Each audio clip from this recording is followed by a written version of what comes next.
11 के paper set का section A. अच्छा, पहले पेपर का सॉल्यूशन दिया हुआ है तो हम पहले पेपर का सॉल्यूशन करते हैं नहीं।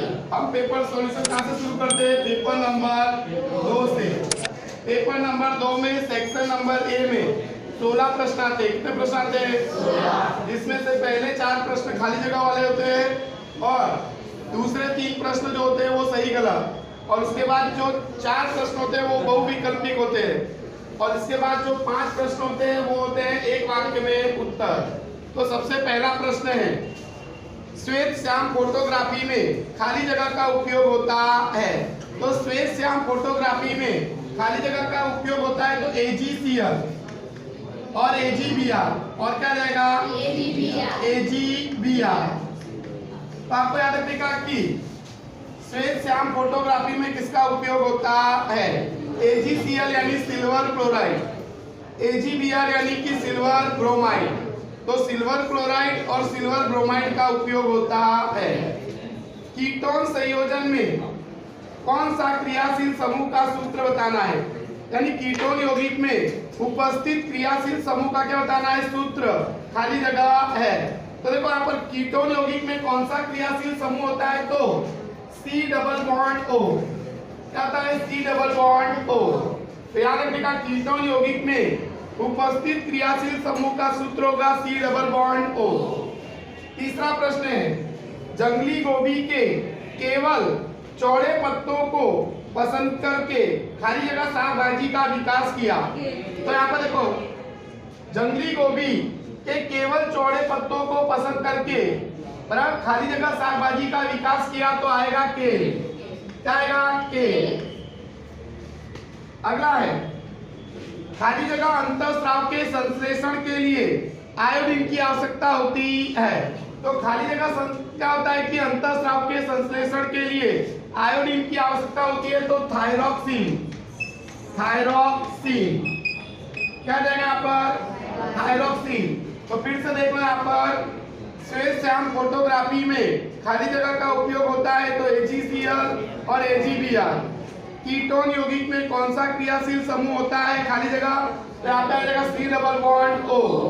फिर अगला है, जंगली गोभी के केवल चौड़े पत्तों को पसंद करके खाली जगह साग भाजी का विकास किया तो आएगा के। खाली जगह अंतःस्राव के संश्लेषण के लिए आयोडीन की क्या होती है? आवश्यकता। तो यानी ये क्या जाएगा? थायरॉक्सिन। क्या जाएगा? थायरॉक्सिन। अब बाकी के 3 प्रश्न है सही गलत। साबुन का अध्रुवीय जो भाग होता है, अध्रुवीय भाग जो होता है वो जल अनुरागी होता है, और ध्रुवीय भाग जो होता है वो जल विरागी होता है। साबुन में देखा जाए तो मैंने कहा था साबुन का सूत्र होता है C17H35 COONA। अब क्या होता है कि यहाँ पर देखना आपको, ये क्या है? अध्रुवीय भाग है। अध्रुवीय क्या है? और ये जो है वो ध्रुवीय भाग है। तो ये जल के प्रति आकर्षण दर्शाता है, और ये किसके प्रति? मैल के प्रति। किसके प्रति? मैल के प्रति आकर्षण दर्शाता है।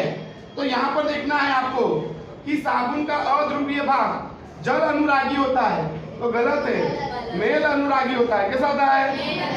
और अध्रुवीय जो ध्रुवीय भाग है वो कैसा होता है? जल विरोधी विरागी होता है, यानी कि जल के प्रति वो आकर्षण नहीं दर्शाता, लेकिन यहाँ पर जल के प्रति आकर्षण दर्शाता है। तो इसका मतलब ये कथन कैसा है? असत्य है। कैसा है? असत्य। अगला प्रश्न पूछा है, उत्तल लेंस का पावर। उत्तल लेंस का पावर, तो देखो उत्तल लेंस दिया हुआ है और उत्तल लेंस का पावर कह रहा है। तो उत्तल लेंस का पावर कितना दिया हुआ है? तो पावर दिया हुआ है +4.0D, और क्या कह रहा है कि उसकी फोकस दूरी, केंद्र लंबाई यानी फोकस दूरी, तो फोकस दूरी कितनी दी हुई है? +20 सेमी। कितनी दी हुई है? 20 सेमी दी हुई है। तो यहाँ पर हमको देखने का P बराबर क्या होता है? P बराबर 1/f। तो यहाँ पर हमको F ज्ञात करना है, तो F को हम क्या बनाएंगे? सूत्रकर्ता, तो 1/P। तो F बराबर 1/P कितना? 4। प्लस में है तो प्लस लिखने की जरूरत है नहीं, भाग देंगे हम, भाग देंगे तो कितना आ जाएगा यहाँ पर? F बराबर F बराबर 4 से भाग देंगे तो पहले भाग जाएगा नहीं, यहाँ पे क्या लिखेंगे 0, फिर पॉइंट, तो 10 हो गया। 4 दूनी 8, कितना बचा 2, 4 पंचे 20, तो आ गया। ये कितना आया मीटर में, कितना आया? अगर इसको सेमी में बदलना है तो 100 से क्या करना है गुणा, तो 25 सेमी आएगा। और हमको कितना दिया हुआ है 20 सेमी, यानी ये कथन कैसा है? असत्य है। कैसा है? असत्य है। अच्छा 7वां प्रश्न है, मस्तिष्क का अनुमस्तिष्क भाग शरीर की स्थिति और संतुलन को बनाए रखने का कार्य करता है, तो ये कथन कैसा है? सत्य है। कैसा है? सत्य है। फिर से देख लो यहाँ पर सत्य असत्य में। 5वां प्रश्न था कि साबुन का अध्रुवीय सिरा जल अनुरागी होता है और ध्रुवीय सिरा क्या होता है? जल विरागी होता है, तो ये कथन कैसा है? असत्य है। अगला, उत्तल लेंस का पावर कितना दिया था? प्लस 4.0 डी, और उसकी केंद्र लंबाई यानी फोकस दूरी कितनी थी? Plus 20 semi. कितनी थी? 20 सेंटीमीटर। अब हमने ज्ञात किया तो हमारे अनुसार इसका उत्तर कितना आया? 25 सेंटीमीटर। कितना आया? तो इसका मतलब ये कथन कैसा है? असत्य है। अगला कोई कह रहा है कि मस्तिष्क का अनुमस्तिष्क भाग शरीर की स्थिति और संतुलन को बनाए रखने का कार्य करता है, तो ये कथन कैसा है? सत्य है। अगला आता हमारा बहुविकल्पिक प्रश्न आते हैं। इसमें 4 ऑप्शन दिए होंगे, आपको कोई एक ऑप्शन क्या करना है? पसंद करना है। पहला प्रश्न है, आधुनिक आवर्त कोष्ठक में एक तत्व की इलेक्ट्रॉन रचना कितनी है? 2 8। तो एक तत्व की इलेक्ट्रॉन रचना है 2 8। अब 2 8 है, यानी बाह्यतम कक्षा इसकी पूरी तरह क्या है? भरी हुई है, तो यह तत्व किस समूह में आया होगा? तो आपको पता चलना चाहिए जिसकी बाह्यतम कक्षा में 2 या 8 इलेक्ट्रॉन होते हैं वो होते हैं उत्कृष्ट गैस। कैसी होती है? उत्कृष्ट गैस यानी निष्क्रिय गैस। और निष्क्रिय गैस कौन से समूह में आई होती है? 18वें। तो इसका उत्तर आएगा डी 18। आपको कभी भी परीक्षा में बोले तो आपको डी लिखना रहता है, आप खाली 18 लिखोगे तो चलेगा नहीं। अगला प्रश्न है, क्या कह रहा है कि मुकुलन दर्शाने वाली एक कोशिकीय फफूंद का नाम बताइए। फफूंद कौन सी है? तो आपको याद रखने का कि क्या बता रहा है यहाँ पर? मुकुलन दर्शाने वाली एक कोशिकीय क्या बताना है? फफूंद कौन सी है? तो यहाँ पर देखो ईस्ट आएगा। क्या आएगा? जो ऑप्शन दिया उसमें बी आएगा ईस्ट। क्या आएगा? B east. अगला देखो क्या कह रहा है, पृथ्वी पर वर्तमान मानव जाति का मूल उद्गम स्थान क्या है? तो यहाँ पर देखो हमने कल ही पढ़ा था कि मानव जाति की उत्पत्ति कहाँ से हुई है? अफ्रीका से। तो ये आएगा अफ्रीका। ये क्या आएगा? अफ्रीका। क्या आएगा? अफ्रीका। तो अफ्रीका से हुई है। अगला, आंख के लेंस की केंद्र लंबाई में परिवर्तन करने का कार्य कौन करता है? तो आंख के लेंस में आंख की लेंस की केंद्र लंबाई में परिवर्तन करने का काम कौन करता है? तो सी आएगा, सीलियरी स्नायु। क्या बोलते हैं इसको? सीलियरी स्नायु। इसी को हमारे हिंदी में लिखा हुआ है बराबर पक्षमाभि पेशी। क्या बोलते हैं इसको? पक्षमाभि पेशी। क्या बोलते हैं इसको? पक्षमाभि पेशी। तो देखो यहाँ पर 4 प्रश्न थे। पहला प्रश्न था कि आधुनिक आवर्त सारणी में एक तत्व की इलेक्ट्रॉन रचना कितनी है? 2 8। कितनी है? 2 8। तो यह तत्व किस समूह में आया होगा? तो कौन से समूह में आया होगा? 18वें समूह में। कौन सा? क्यों? क्योंकि निष्क्रिय गैस है। कौन सी गैस है? अगला, कलिका सर्जन यानी मुकुलन दर्शाने वाली एक कोशिकीय फफूंद का नाम बताइए। तो फफूंद का नाम आपको बताना है तो क्या आएगा? B east. क्या आएगा? ईस्ट। वर्तमान समय में मानव जाति का जो पृथ्वी पर मानव जाति है उसका मूल उद्गम स्थान कौन सा है? तो अफ्रीका। क्या आ जाएगा? आंख के लेंस की फोकस दूरी में परिवर्तन करने का कार्य कौन करता है? तो आएगा कौन सा? सी, सीलियरी स्नायु यानी पक्षमाभि पेशी। अब आते हैं हमारे 5 प्रश्न। कौन से आते हैं? तो 5 प्रश्न हमारे आते हैं एक एक वाक्य वाले प्रश्न। ऐसा पूछा हुआ है कि आवर्त में बाईं तरफ से दाईं तरफ जाने पर परमाणु त्रिज्या में क्या परिवर्तन होता है। तो देखो आवर्त में अगर आप बाईं तरफ से कहाँ जा रहे हैं, दाईं तरफ, आवर्त में बाईं तरफ से कहाँ जा रहे हैं, दाईं तरफ जा रहे हैं, तो इसकी परमाणु त्रिज्या घटती है। परमाणु त्रिज्या क्या होती है, घटती है। तो लिखने का परमाणु त्रिज्या क्या होती है, घटती है।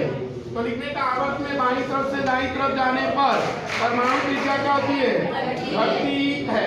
अगला प्रश्न है, 13वां प्रश्न है, विद्युत धारा की परिभाषा दीजिए।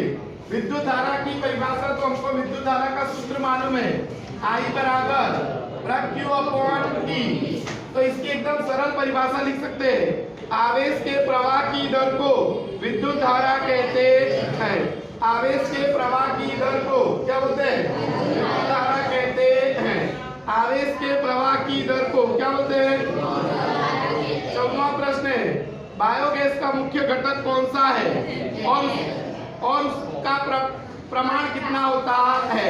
आपको याद रखिएगा बायोगैस का मुख्य घटक है मेथेन। ऐसे मीथेन भी बोलते हैं, लेकिन हमारे किताब में लिखा है मेथेन। और कितने प्रतिशत है, तो 75%। कितना है, 75% होता है। कितने प्रतिशत होता है।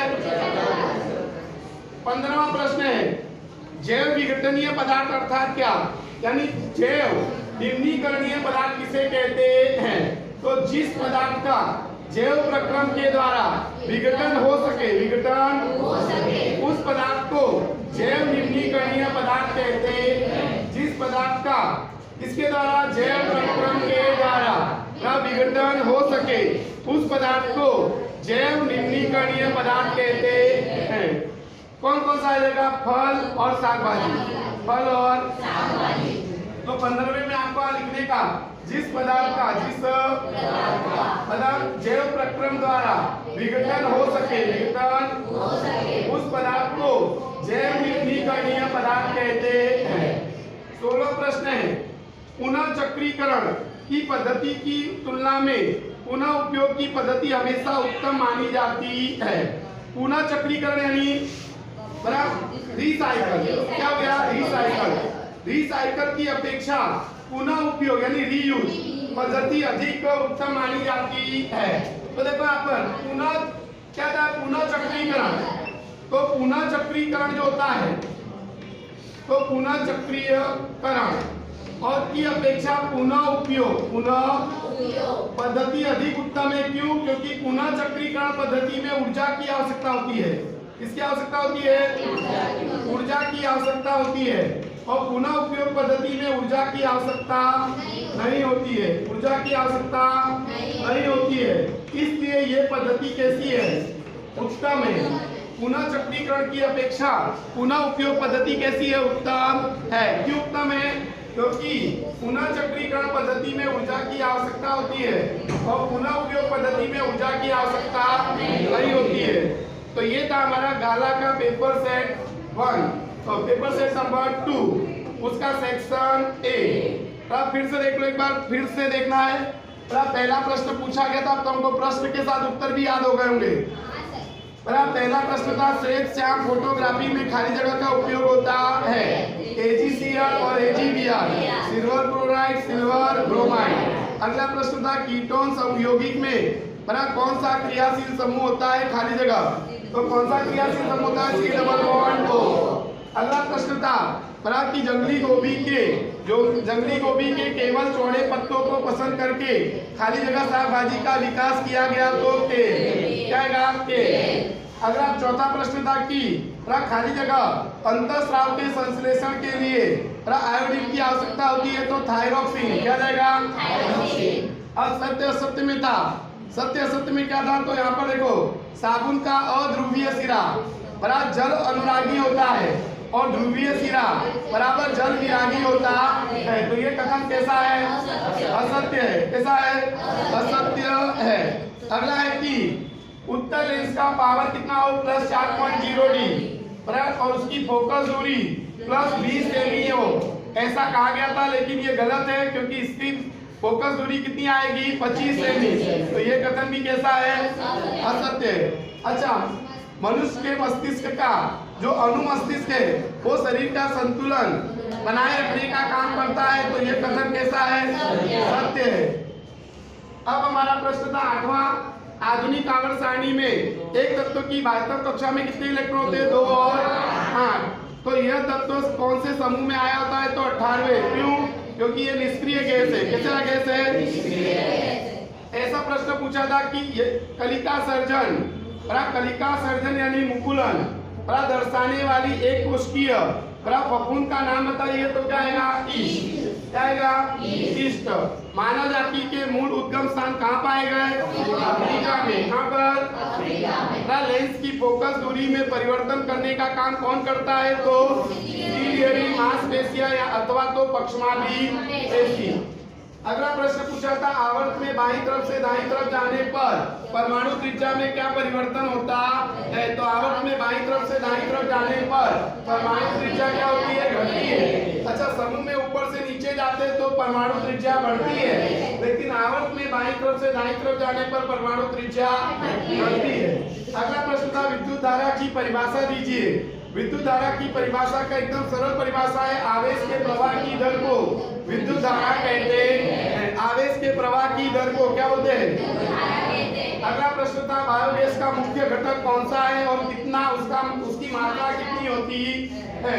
तो बायोगैस का मुख्य घटक है मीथेन अथवा मीथेन, और उसकी मात्रा कितनी होती है? 75% होती है। अगला प्रश्न था 15वां प्रश्न, जैव निम्नीकरणीय पदार्थ अर्थात क्या?